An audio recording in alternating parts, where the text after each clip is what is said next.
Hello, Namaskar everyone. Welcome to Dhvaani, which means sound in Hindi.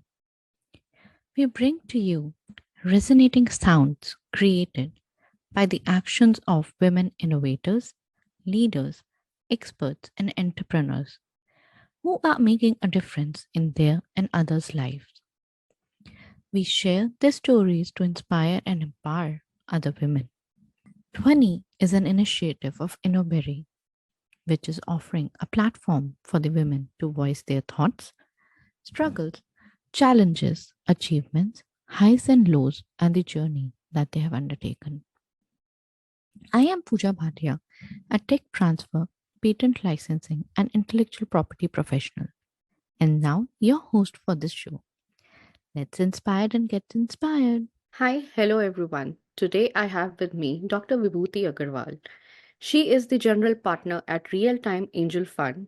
She's a doctorate in human molecular genetics from JNU New Delhi, and she's a big supporter of startup. And the most interesting part is she's going to invest in Dhvani. Well, she's not going to invest in Dhvani, but we are going to talk about how does she help startups in raising the funds, how they help them in their journey. Thank you so much, Vibhuti, for joining me today. Hi, Pooja. Thank you so much for having me with you. Thanks for giving this platform to speak to you and other people who would be interested to know about startup investing and science research. Thank you so much. So, Vibhuti, I'm really curious to know from research to investment how your journey has been because both sides are completely different, not related. So, Pooja, it has been a roller coaster ride from scientific research to being an investor into startups. So, I completed my PhD in 2005 and then I took a break due to family reasons. Then, WOS scheme by DST, it is Women Scientists C scheme in the field of IPR. It gave me an opportunity to be back to work, and I got to work in a corporate culture which was entirely different from a lab setup. After completion of the course, I worked as a lecturer in a private institute. Post that, I slowly pivoted into becoming an entrepreneur in an outsourcing business. And I was working with clients like Motorola and Microsoft. So in 2015, we launched Starter Buddy and we started working with the startups by giving them various services and helping them with compliances. And while working with them, we realized that early stage investing is a very good option. Burger Singh was our first investment, and fortunately, it did well. And we developed a confidence in the angel investing model. So that's how the journey has been like this. Do you enjoy doing what you're doing right now? As in, do you enjoy this space of helping the startups? Yes, I do enjoy doing what I am doing because I get an access to the latest technology and what is the latest trends, what are the latest trends in the market. And I get to work with amazing founders, amazing people with amazing ideas, amazing business strategies. So I get to know, I am updated about the technical things and what is the requirement of the market. So it's a very, very enjoyable field currently. So I'm having a great time right now. That's interesting to hear, Vibhuti. So, how do you actually help the startups? Like they are raising funds, and you said you help them at the early stage. Is there any particular other support that you also provide them? Yes, so apart from funding, we help startups in their business studies and how they can increase their sales, how they can develop a sound business strategy, how they can approach different clients, and what should be their aims and goals for the coming 6 months, 1 year, 2 years, what should be their vision like, and how we can help them. So we also connect them with a team of investors who are also global CXOs and they are well placed in various organizations all over the world. So wherever we find a correct market fit, we try to connect our startups with those markets. So we all know that startups face challenges in growing up and funding. And we also help them with their financial record maintaining, and also we also help them in their future funding rounds. We help them to connect to various VCs and to Series A funding. I mean, to grow up and funding, these are the basic requirements of a startups, that how they can scale up, how they can get future funding, and how they can approach and how they should approach VCs and how much money they should raise, how much equity they should dilute. whether they should go for debt options. And in case of conflict, we also try to help to solve the conflicts among the founders. And sometimes they give up due to lack of fund, they give up due to lack of revenues at that time. We try to support them in the ways that we can. And we also help them to hire the correct team members. In the process of growing up, they need the right team size. Sometimes they need a tech co-founder, sometimes they need a person who is good with business and sales. So we help to find within our network and outside also, we help them in hiring the correct team members. So, as I understand, Vibhuti, there is a complete support system that you're giving to them, not just the investment or the funding part, but also for the future for investment.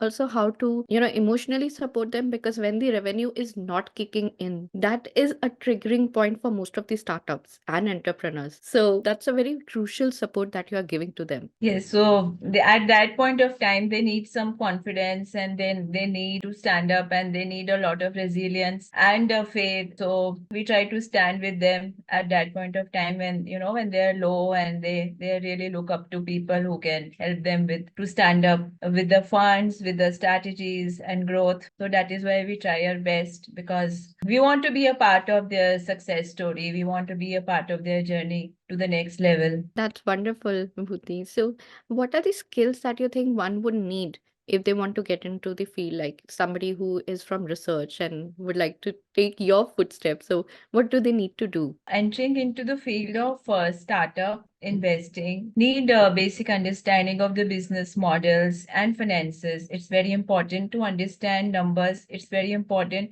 to understand what are the things which are sellable in the market, because when we are doing research, we are totally focusing on papers, publishing of papers, and the patents and creating IP. So startup world is a very different world from that, because it is totally application based, how your product is accepted in the market, how it will grow, and some strategies that a business person should have, that an investor should be able to look at those strategies and able to have a knack of this ecosystem. So it's very important to understand the nature of business, founders, and market sizing, how big is the market, and how far the team can go on the basis of the strategy they have, because we all know that startups, the success rate is very low. So it is generally it is 5 to 10% of the startups only which scale up and which are able to survive in the long run. So, as an investment, it's very important to understand the market and to have those skills to understand numbers. Basically, we need to be able to understand financial numbers and look at the records, financial records. So, once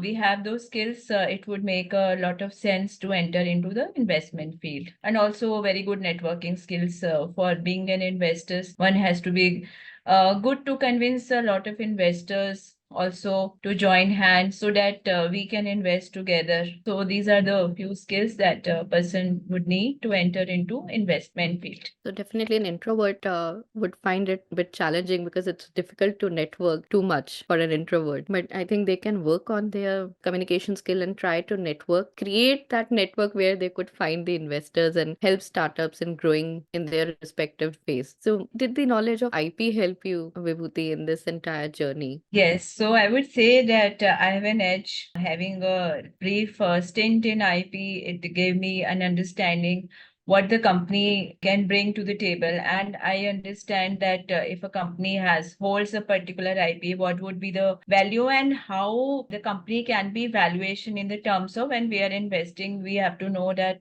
what should be the valuation of the company, and so that valuation, Pooja, it depends on the IP that a company holds, apart from the revenue numbers and the scales and the margins. And these are the few factors that lead to the they help in determining the valuation of a country. So IP is also another important factor, be it design, be it a patent, be it a trademark. So these add value to a company, and having a knowledge or a background in IP helps me to understand that the entry barrier that a startup would be able to create, because a company with a very strong patent in a particular field, having a new innovative product, so we all understand it will be a huge entry barrier for any other company which wants to enter into that field and which wants to compete with the startup. So definitely a company with a strong patent would have a strong entry barrier, and they would have a first mover advantage, and they would be much ahead of the other companies in the race to profitability and scale up. The knowledge of IP and a background helped me a lot in understanding the technical side of the startups and what value the startups can bring. Having a particular